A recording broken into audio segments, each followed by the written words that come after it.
Uma vez, boa noite. Vou compartilhar a apresentação mais uma vez, para que todos vocês possam ver.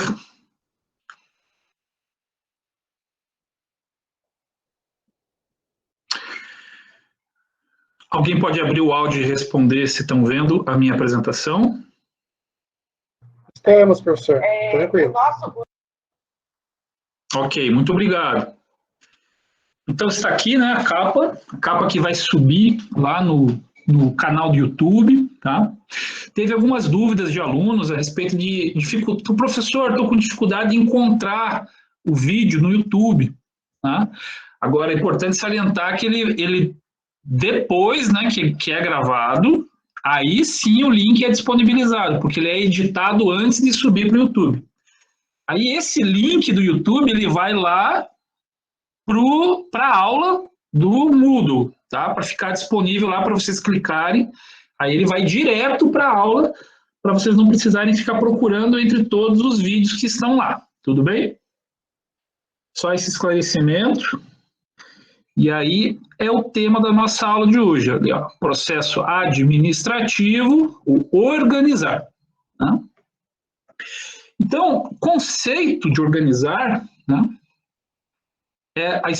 é o que estrutura a empresa, né, reunindo as pessoas e os equipamentos necessários ao trabalho. Isso quem disse foi o autor Silva, que escreve um livro maravilhoso sobre a administração. O mesmo autor ainda conceitua, né, organização é o processo administrativo, que são 4, né? A gente viu o planejar na aula passada, hoje nós estamos vendo o segundo, organizar. Então, portanto, é o processo administrativo que visa a estruturação da empresa, reunindo pessoas e os equipamentos de acordo com o planejamento efetuado. Então, lembra que eu comentei que o planejamento é algo que se faz antes, né? É algo que se faz antes. Então, a gente, tendo um planejamento, seja ele formal ou informal, né, seja ele um planejamento geral ou um planejamento especial ou específico, né, nós trabalhamos na perspectiva de que tão logo você tenha um plano, você passa então a organizar. E a organizar o quê? Os meios. Os meios que a estrutura da entidade possui, que são os recursos humanos, os recursos financeiros, os recursos materiais. Né? Então, por exemplo, no caso de vocês que estão, né, na perspectiva de uma formação em licenciatura em educação física, e o que a gente comentou na aula 1, né, aquela ideia de que, sim, o profissional de educação física, o professor de educação física que atua na escola, ele prescinde o fato de que em algum momento, querendo, ou às vezes até nem querendo, ele possa assumir cargos de gestão dentro da escola. Né? E sabendo disso, faz-se um planejamento inicial e aí começa a se organizar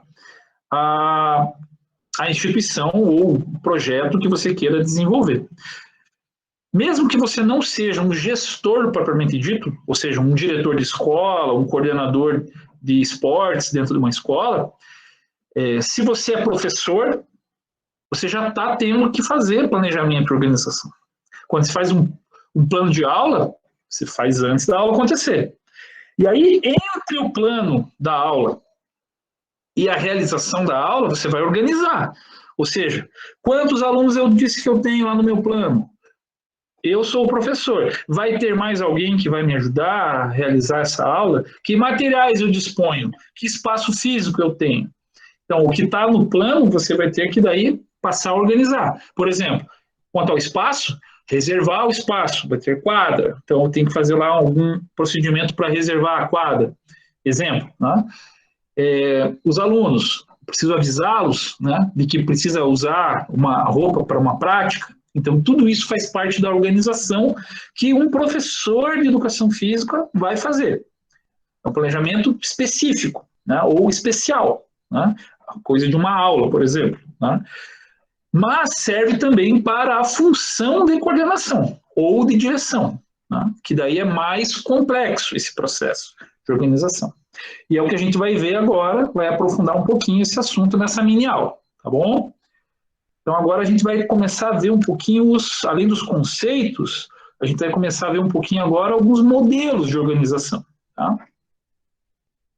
Então a gente estava aqui, né, e muitos de vocês talvez tenham visto já alguma vez na vida um desses grafos, né, que está aí desenhado na imagem ao lado.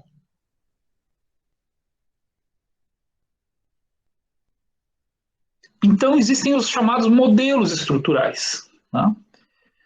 Então, clássicos são os organogramas, né? Organogramas, então são esses gráficos organizacionais. Aqui está um exemplo, né? Tem um conselho curador, né? Uma instituição, né? Por exemplo, como a própria UFRN, uma instituição pública, ela tem os conselhos superiores, CONCEP, CONSAD.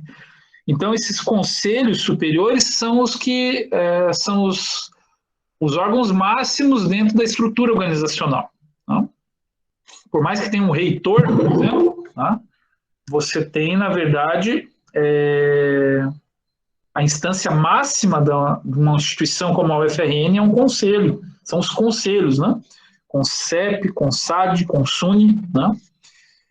E outras instituições também têm essa característica, né? Não só a UFRN, tem instituições, grandes empresas, muitas vezes privadas, também, quando elas são fundações, por exemplo, né?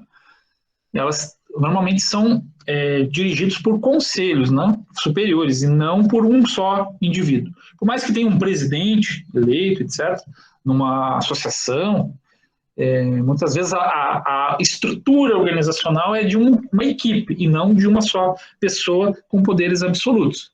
Mas também existem modelos organizacionais que é apenas um chefe lá, um diretor, e segue hierarquia abaixo. A gente vai ver esses modelos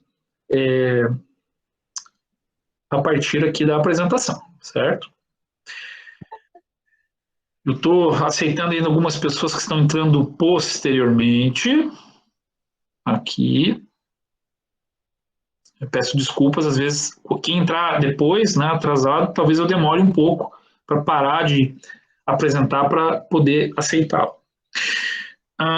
Então, os modelos estruturais, né? A gente estava apresentando aqui o caso dos organogramas, que são os gráficos da organização.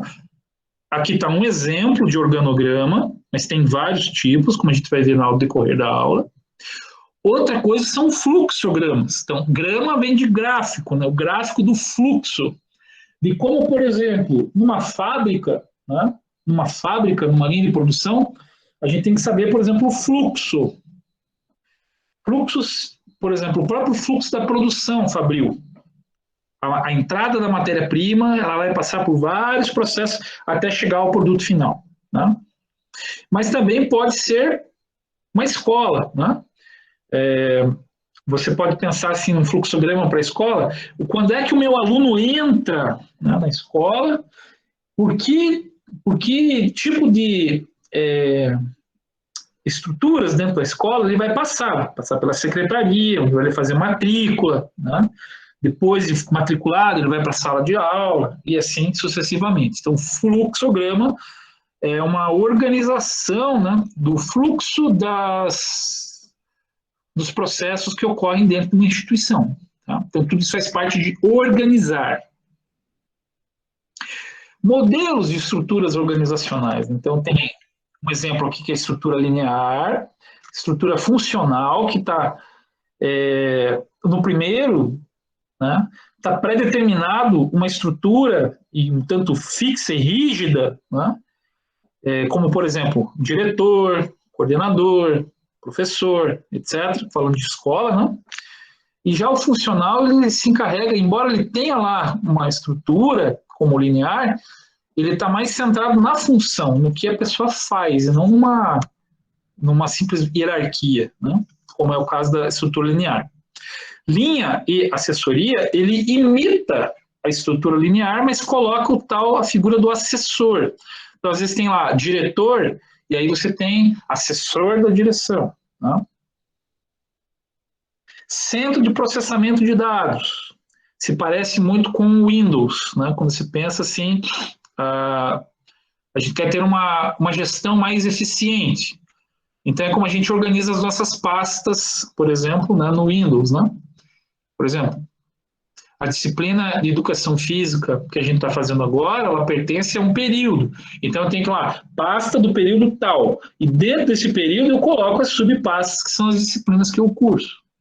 Se eu organizar assim, como o processamento de dados fica mais fácil, mais rápido e mais eficiente. Tá? E a organização informal, que são muitas formas de organização. Tá?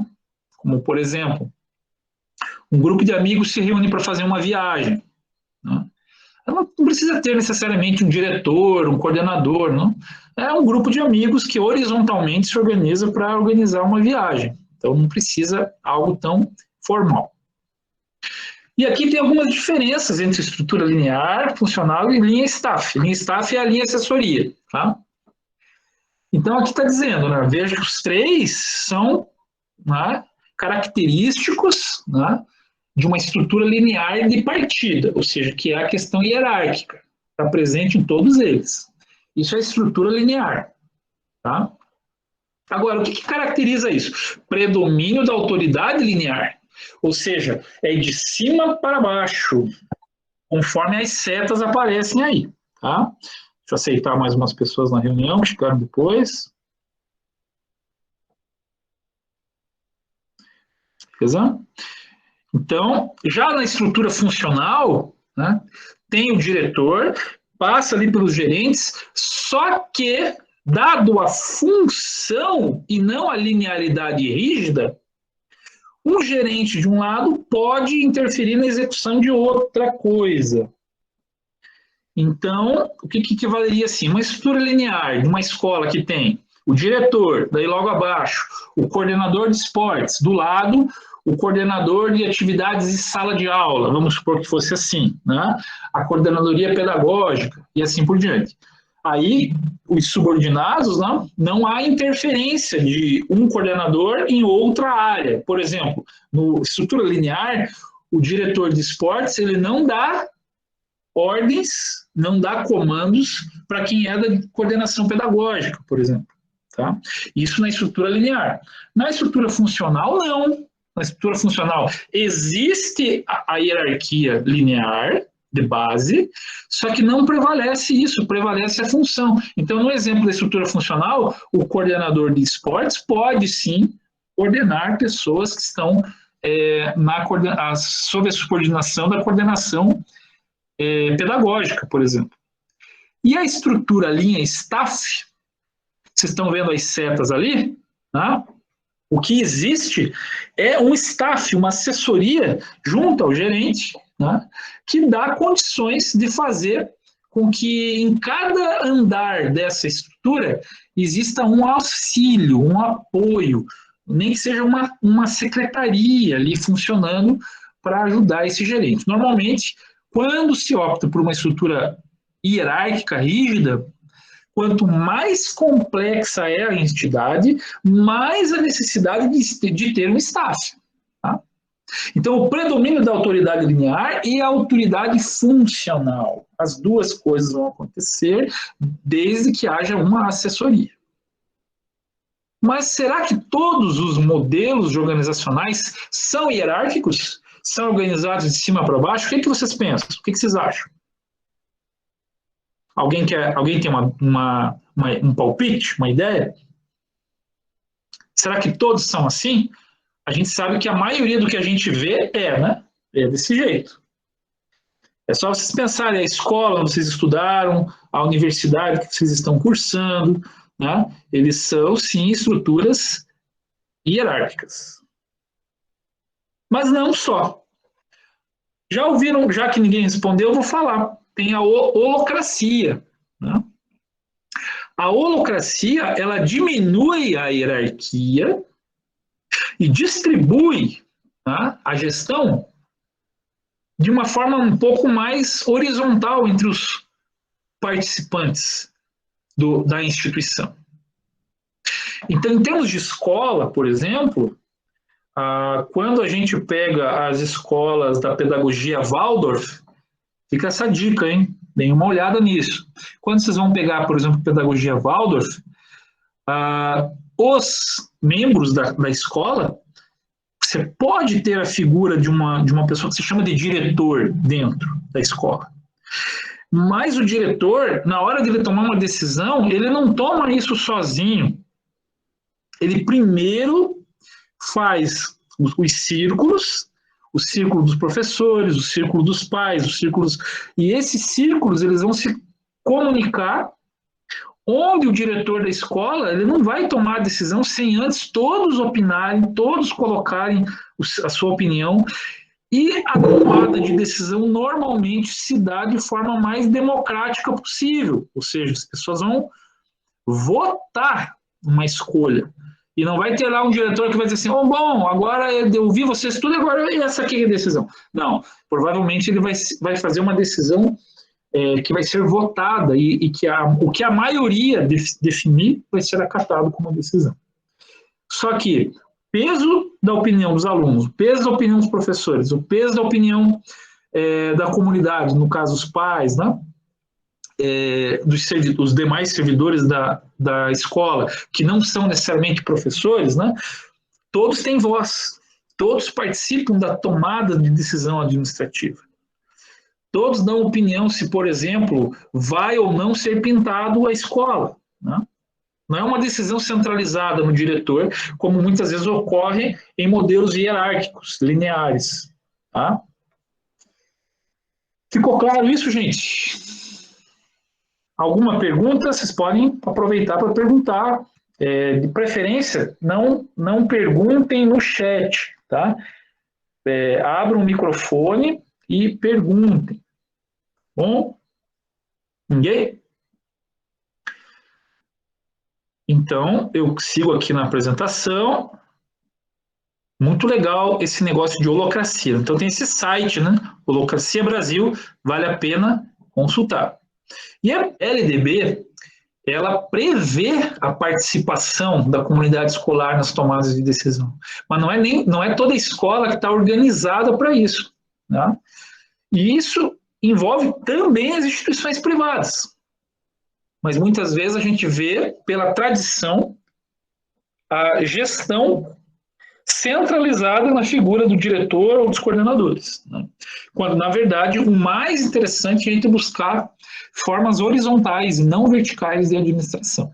Tem que ser uma inovação. Então, aqui uma dica de literatura para a gente acabar a mini aula de hoje, né?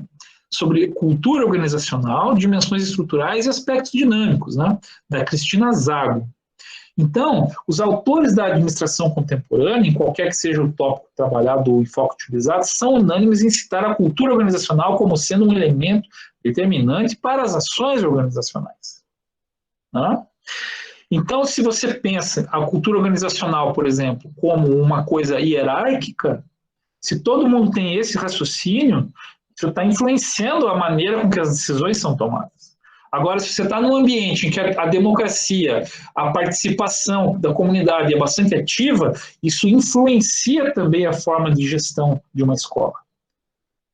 E aí, a Célia Cristina Zago vai colocar, né, vários aspectos que eu vou sugerir que vocês, a partir aí da indicação da literatura, a revista Informação e Sociedade, de 2005, que quando vocês forem assistir lá, vocês procurem esse artigo e eu vou colocar o artigo também disponível na aula sobre organização para quem quiser ir além, tá? Então aqui ela vai citar, né, que as dimensões do comportamento humano, que são as necessidades, valores, conhecimentos e habilidades, todos eles estão implicados na cultura organizacional, tá? E aqui a gente já vai passar para a direção, né, que é o tema da próxima mini aula, tá certo? Então, a mini aula de hoje, no que diz respeito ao organizar, eu complemento o material didático da disciplina, né, que não aborda essa coisa da holacracia, de uma forma mais horizontal de organização, mas lá no material didático de vocês vai aparecer o que é uma estrutura linear, o que é uma estrutura funcional e o que também é uma estrutura, por exemplo, linear assessoria ou linha staff, né? Mas os modelos organizacionais se estendem para outros formatos e o que eu queria deixar de mensagem nessa mini aula, diferente do que está no material didático, é que sim, a LDB, Lei, né, de Diretrizes e Bases da Educação, prevê uma atividade mais participativa e democrática de professores, pais, estudantes, etc., e que talvez, e por que não, pensar em modelos mais horizontais, em que a tomada de decisão e as responsabilidades sejam mais diluídas entre todos os entes que participam da comunidade escolar. Num curso de formação em licenciatura em Educação Física, isso é especial. Gente, muito obrigado.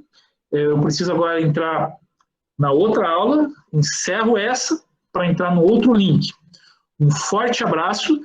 O tutor Rafael, peço que ele ajude vocês a verificarem as dúvidas que vocês têm. Vocês têm uma atividade para fazer até o dia 6. Existe mini aulas lá com sugestões de atividades para vocês lerem, para resolver aquelas equações lá de montagem. E não esqueçam de pensar PET, participantes, espaço físico e tempo. Que conforme você pensa PET, essa sigla, você tem a tomada de decisão para fazer ou o torneio ou o campeonato. Beleza, gente? Um forte abraço para vocês, um excelente estudo e um bom final de semana. Obrigado, professor Patrick. Valeu.